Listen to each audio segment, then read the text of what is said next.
شكري عمل تخرج ميرسي يا رب.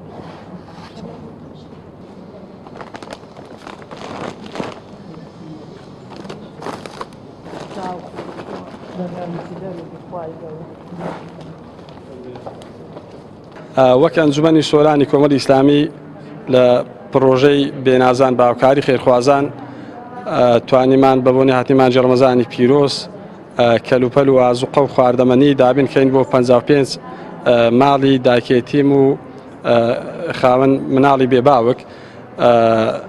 ئەوە یەکێکە لە پرۆژە گرنگەکان. خوای گەورە پاداشتی ئەو خێرمەند و خێرخوازانە بدەتەوە کە توانیمان بە هاوکاری ئەوان دڵی ئەو داکێتیمانە ئەو منداڵە بێباکانە خۆش بکەین لە مانجی ڕەمەزانی پیرۆز بتوانێت و کەلوپەلانیان بەسەر دابەش بکەین. هیوادانی خوای پەروەردگار بەردەوامیان کە موفقیان کە زیاتریشان پێبەخشی لە ئەوانیش بەردەوام بن ئەمەش بەردەوام بین لەسەر ئەو پرۆژانە. با خێری خێرخوازان منیسی ڕەبی خوا خواجریان بداتەوە جێمەکانیان بەهەش بی یا ڕەبی خوا خێریان بنووسی خوایە دەستاو نەبڕێ خوایە عمرێکی درێژ و هەبی سەرکەوتی بن ناجع بن خوایە یا ڕەبی گەلە کەس سەلامەت من خوا خێری بنووسی لە بەدەستاو نەبڕێ خوا.